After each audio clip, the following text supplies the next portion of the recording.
no stranger to change. I've been to 3 different schools in 3 different towns, all within the past 4 years. I've gone from a class size about as small as 40 kids, all the way up to 500 kids. From kindergarten through 8th grade, I attended a private school in Danbury, known as Worcester School.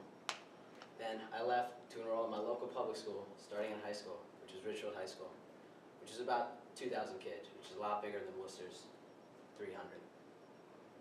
Then, after moving to Westport, the end of my sophomore year, I enrolled at Staples, which is about 1,800 kids.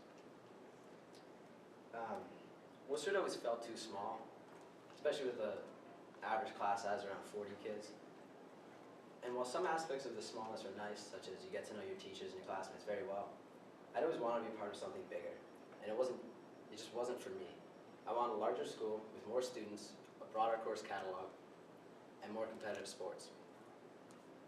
And I found just that in Richfield High, but the change wasn't easy. As you can see, this is the graduating class at Worcester School. Not very big. 300 students was spread out through 12 years of schooling, and high school made up more than half of that with 140 students.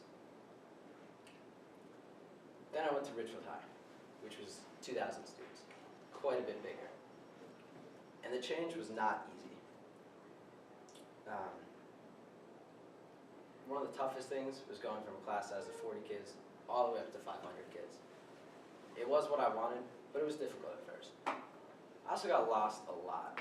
The school was big, and I had no idea how to get around. Another thing that was confusing was the schedule, which for whatever reason was on an 8-day rotation, so you never had the same class on the same day, at the same time, in the same week.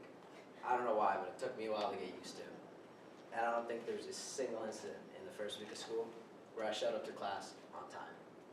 And let me tell you, when you're a new student and you don't know any of your teachers, it's not a good first impression to leave. Probably the toughest aspect, though, of moving to Richfield High School was the fact that I didn't know a single person.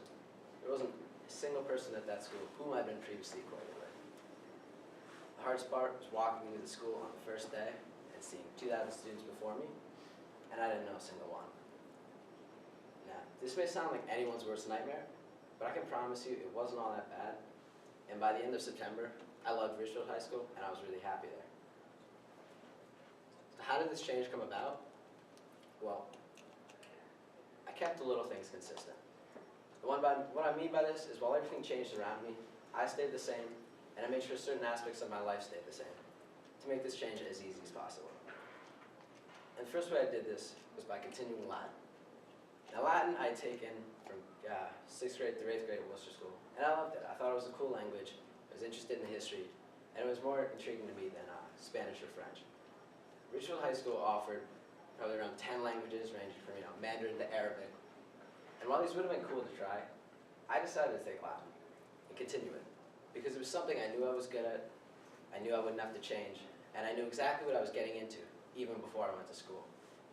And this made the transition a little easier.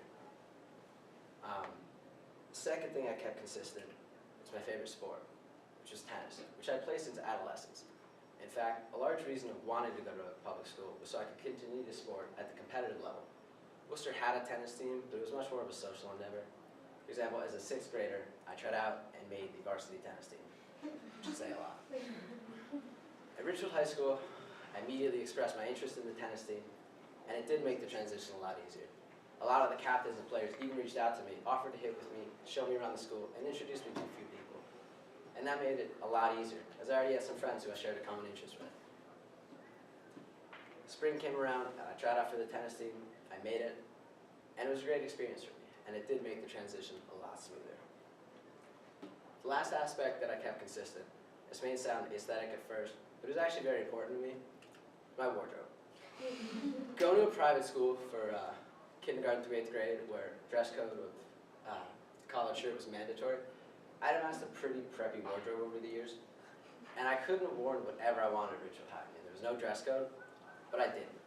I stayed the same, and I kept my wardrobe, and it was just a lot easier for me because there was a part of myself that I didn't have to change, while just about everything else was changing around me. All these things made my transition a lot easier, and And at the end of my sophomore year, I was very happy at Richfield High. And while I did enroll at Staples High School when I moved to Westport, this change was a lot easier to deal with. I didn't even bat an eye at the set of 1,800 students on the first day, because I already had a game plan. I continued Latin, I enrolled in the tennis team, and I dressed the same. And it made these things a lot easier. I literally could have been anyone at these new two schools. No one knew who I was, and I could have had a clean slate. I could have told everyone I was a foreign exchange student from Ireland, whose primary interests were rugby and Gaelic. But I didn't. I stayed the same, and it made it a lot easier. So that's my story of change. 3 schools in 4 years, and it's taught me one very important thing. Don't change on the inside. Everything may be changing around me, but I'll always have my same personality, interests, and ideas. And it makes any big change a little less daunting.